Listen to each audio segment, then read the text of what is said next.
শুক্রবার থেকে এক নাগারে টানা বৃষ্টি, আজও বৃষ্টিতে বিপর্যস্ত বাঁকুড়া জেলা। জল বেড়েছে দ্বারকেশ্বর, গন্ধেশ্বরী সহ একাধিক নদীতে। অতি গভীর নিম্নচাপের বৃষ্টিতে শুক্রবার থেকে টানা বৃষ্টিতে বিপর্যস্ত বাঁকুড়া। যে ছবি দেখছেন, সকাল থেকেও অঝোর ধারায় বৃষ্টি। প্রিয়ব্রত আমাদের সঙ্গে রয়েছে, সরাসরি চলে যাব প্রিয়ব্রতর কাছে। প্রিয়ব্রত, শুক্রবার থেকেই বৃষ্টি শুরু হয়েছে এবং অতি ভারী নিম্নচাপের প্রভাবেই এই বৃষ্টি। কি পরিস্থিতি সকাল থেকে বাঁকুড়া জেলায়? সকাল থেকে নয়, গত শুক্রবার থেকে একই পরিস্থিতি চলছে। অবিরাম বৃষ্টি বাঁকুড়া জেলা জুড়ে, এবং শুধুমাত্র যে বৃষ্টি ঝমঝমিয়ে বৃষ্টি পড়ছে এমনটা নয়।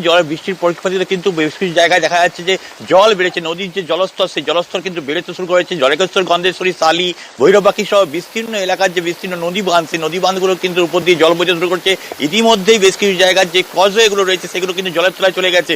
আর মানুষজনকে কিন্তু এই মুহূর্তে দেখা যাচ্ছে না রাস্তাঘাটে। তুমি জানো, এমনিতেই রবিবার, আজকে অফিস আদালত ছুটি, সেক্ষেত্রে মানুষজন রাস্তাঘাটে একবারে নেই বলে চলছে। যাদের একমাত্র দরকার, খুব প্রয়োজনীয়, তারাই রাস্তাঘাটে বেরিয়েছেন, নচেত কিন্তু মানুষ গৃহবন্দী হয়ে পড়েছেন।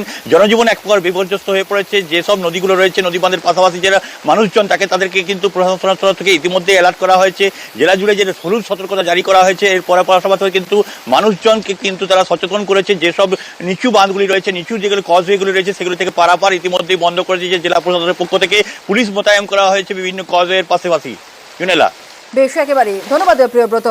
বাঁকুড়ার ছবি যেমন আপনাদের দেখালাম, এর পাশাপাশি পুরুলিয়ার ছবিও দেখাবো। পুরুলিয়াতেও টানা বৃষ্টি, আর সেখানেও টানা বৃষ্টিতে ব্যাহত হয়েছে স্বাভাবিক জনজীবন।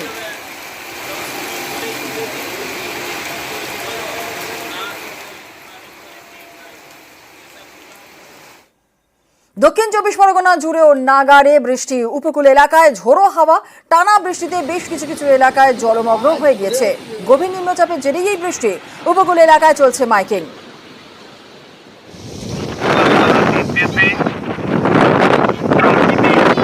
বিপর্যয়ের সৃষ্টি হয়েছে, কোস্টাল থানার পক্ষ থেকে সমস্ত মৎস্যজীবীকে জানানো হচ্ছে আগামী 3 দিন বঙ্গোপসাগরের নিম্নচাপের ফলে বাড়ি থেকে অতি ভারী বৃষ্টি ও ঝোড়ো হাওয়া হওয়ার সম্ভাবনা রয়েছে।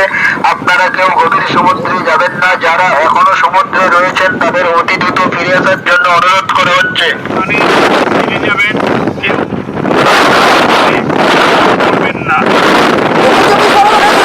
বৃষ্টি, দমকা ঝোড়ো হাওয়া এবং ভারী থেকে অতি ভারী বৃষ্টির সম্ভাবনা রয়েছে।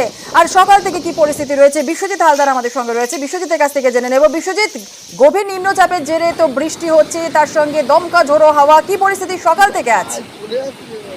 একেবারেই গতকাল থেকে কিন্তু এক নাগাড়ে এক টানা ঝোড়ো হাওয়া এবং মুষলধারায় কিন্তু বৃষ্টি হয়ে চলেছে। এবং এই বৃষ্টির জেরে কিন্তু কাকদ্বীপ, নামখানা, সাগর, বিভিন্ন যে এলাকা রয়েছে, যে নিচু এলাকা রয়েছে, সেই সমস্ত এলাকাতে কিন্তু নিচু এলাকাতে জল জমে গিয়েছে ইতিমধ্যে। পাশাপাশি প্রশাসনের তরফ থেকে কিন্তু মাইকিং করা হচ্ছে, বিভিন্ন উপকূল থানার পক্ষ থেকে মাইকিং করে পরিষ্কার করে বলা হচ্ছে যেভাবে বৃষ্টি হচ্ছে, যে কাঁচা বাড়ি যারা রয়েছে তাদেরকে অতি অবশ্যই পাকা বাড়ি, পাশে বাড়ি বা যে ফ্ল্যাট সেন্টার রয়েছে সেখানে কিন্তু তাদেরকে স্থানান্তরিত করে দেওয়ার জন্য তাদেরকে বলা হচ্ছে। তার পাশাপাশি মৎস্যজীবীদের তরফ থেকে কিন্তু নদী এবং যে উপকূল থানাগুলি রয়েছে, সেই খাড়ি অঞ্চলগুলিতে কিন্তু প্রশাসনের তরফ থেকে নজরদারি চালানো হচ্ছে, মাইকিং করা হচ্ছে। বারে বারে বলা হচ্ছে এই মুহূর্তে সমুদ্র উত্তাল থাকবে, কোনো মতে কেউ যেন না এই মুহূর্তে সমুদ্রে যায়। সরাসরি বলা যেতে পারে পুরো পরিস্থিতির দিকে প্রশাসন নজর রেখেছে এবং পুরো পরিস্থিতি কিন্তু যদি কোনো পরিস্থিতি তৈরি হয় মোকাবিলা করার জন্য প্রস্তুত প্রশাসন। একেবারে ধন্যবাদ।